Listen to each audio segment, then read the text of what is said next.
Assalamualaikum Sobat Film, terima kasih sudah nonton video ini. Semoga Sobat Film suka dengan video yang diupload dan subscribe channel Mimin ya.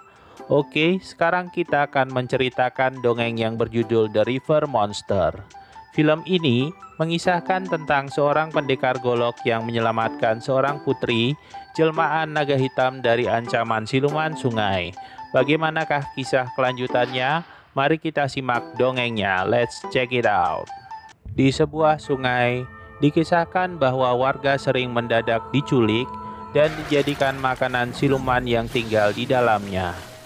Banyak pembasmi siluman yang mencoba mengalahkan siluman sungai yang diketuai oleh siluman katak dan siluman ular, namun semuanya gagal dan menjadi santapan siluman sungai tersebut. Di tempat lain, seorang siluman ikan mas tua menemui Liwi Dao sang golok setan dan adiknya Xiao Piao untuk membebaskan cucunya Xiao Luan yang ditawan dan akan dijual oleh pembasmi iblis bernama Golok Terbang, tentu saja dengan imbalan sejumlah uang. Dan sampailah mereka di markas Golok Terbang untuk membebaskan Xiao Luan. Xiao Luan dan kawannya Dazu ternyata dipasangi kalung pengontrol yang bisa diledakkan dari jarak jauh, sehingga Xiao Piao pun mencari alat pengontrol tersebut dan akhirnya menemukannya. Celakanya, aksinya ketahuan dan ia pun dikejar anak buah Golok Terbang, namun berhasil lolos bersama Liu Yidao. Sesaat kemudian, asisten Golok Terbang dan siluman katak yang akan membeli Xiao Luan hanya bisa menemukan dua anak buahnya di dalam kerangkeng. Ikan mas tua yang melihat cucunya telah diselamatkan sekali lagi membuat permintaan agar mereka bisa ikut dengan Liu Yidao sampai selesai bulan purnama demi keselamatan Xiao Luan, dan Liu Yidao pun menyanggupinya. Saat kembali dari mencari kayu bakar, Liu Yidao menemukan kediamannya diserang, dan Zhu yang sekarat mengatakan bahwa ini semua perbuatan Golok Terbang dan ia pun meninggal di tempat. Liu Yidao pun datang dan bertarung dengan Golok Terbang. Golok Terbang yang sombong dijadikan sasaran empuk pukulan dan tendangan Liu Yidao. Golok Terbang yang kemudian marah mengeluarkan jurus pamungkasnya, namun dengan enteng ditahan oleh Liu Yidao. Dalam satu gerakan golok, ia pun tewas dalam serangan pamungkas Liu Yidao.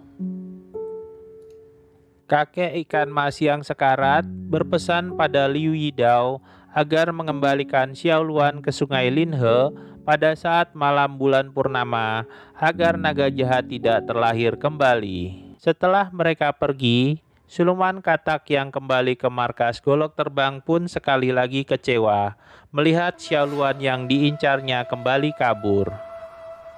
Xiao Luan yang bersedih atas kematian kakeknya kemudian terus minum-minum selama 2 hari 2 malam hingga wujudnya kembali menjadi seekor ikan koi.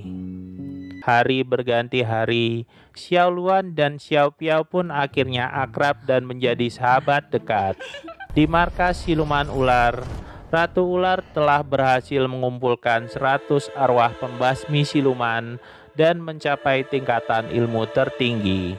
Namun, sang wakil memberikan padanya segelas sup energi yang ternyata racun sakti dan membuat Ratu Ular sekarat. Tanpa diduga, sang wakil telah bersekongkol dengan siluman katak untuk mendapatkan roh Ratu Ular sebagai salah satu bahan untuk membangkitkan sang naga jahat.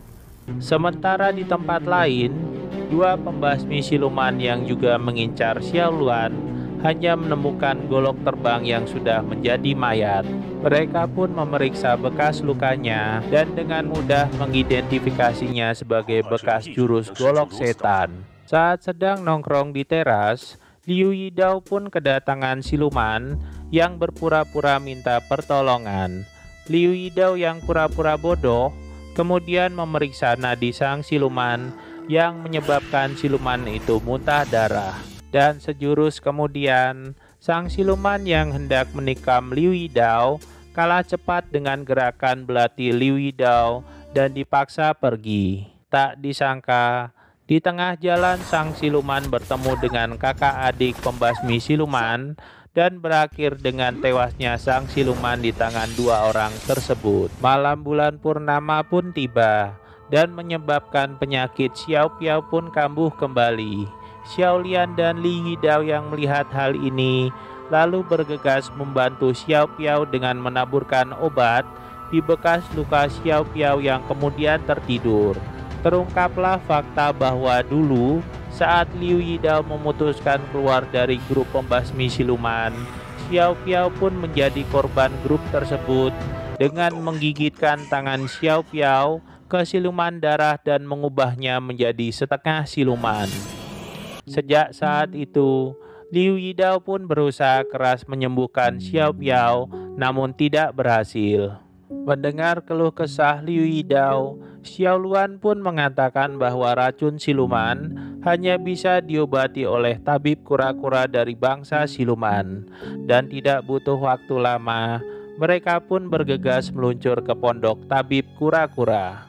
Di pondok tabib kura-kura, sang tabib hanya mau menyembuhkan Xiao Piao dengan syarat Liu Yidao harus menyerahkan harta paling berharganya, yaitu golok setan. Dan tanpa pikir panjang, diserahkanlah golok itu ke tangan tabib kura-kura. Tabib kura-kura lalu dengan sigap melakukan proses penyembuhan Xiao Piao yang memakan waktu sangat lama. Saat menunggu pengobatan Xiao Piao, datanglah kakak beradik Tian Dao dan Tian Xin yang mengajak duel Liu Yidao. Serangan demi serangan dilancarkan kakak beradik itu, namun tidak berarti apa-apa. Mereka pun hanya menjadi bulan-bulanan Liu Yidao sampai muntah darah. Hingga saat mereka melancarkan jurus pamungkas, tapi digagalkan oleh Liu Yidao dengan bogem mentah yang membuat sang kakak beradik terpaksa melarikan diri. Di saat yang sama, tabib kura-kura sedang diserang oleh siluman yang sedang mencari Xiao Luan. Cangkang sang tabib berkali-kali dipukul, hingga tibalah Xiao Luan melindungi sang tabib, hingga ia pun berhasil diculik sang siluman. Liu Yidao yang datang terlambat, lalu diberitahu sang tabib bahwa Xiao Luan diculik oleh gerombolan siluman katak.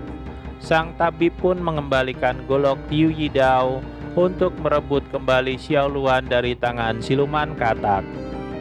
Di sisi lain, Tian Dao dan Tian Xin yang terluka parah kemudian juga ditawan oleh siluman katak dan disihir menjadi pasukan tempur sang siluman. Dan datanglah Liu Yidao untuk menyelamatkan Xiao Luan. Saat akan menghajar siluman katak, tiba-tiba muncullah Tian Dao dan Tian Xin yang langsung menyerang Liu Yidao hingga pecahlah pertarungan mereka bertiga. Golok dan pedang saling beradu antara mereka bertiga, hingga akhirnya ilmu pamungkas pun dikeluarkan sang kakak beradik dan dibalas lebih ganas oleh Liu Yidao hingga mereka pun terpental dan pingsan. Di sisi lain, siluman katak telah berhasil merasuki Xiao Luan dan menjelma menjadi Raja Naga Hitam. Tanpa diduga, datanglah Xiao Piao yang mencoba membunuh Xiao Luan, namun dihalangi oleh Liu Yidao. Memanfaatkan kelengahan, sang naga hitam lalu menangkap dan mencekik Xiao Piao dan Liu Yidao. Namun secara ajaib, kenangan-kenangan manis Xiao Luan bersama dengan Xiao Piao dan Liu Yidao terlintas dalam pikiran Xiao Luan dan membuat siluman katak tidak bisa mengendalikan tubuh Raja Naga. Kesempatan itu pun digunakan Xiao Luan untuk menusukkan golok setan ke tubuhnya sendiri, hingga akhirnya ia pun tewas bersama dengan siluman katak dalam tubuhnya.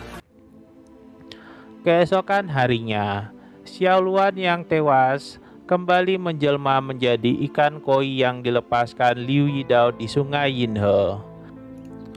Dan film pun tamat. So, bagaimana tanggapan sobat film tentang dongeng barusan? Semoga bisa menghibur hati dan jiwa sobat film ya.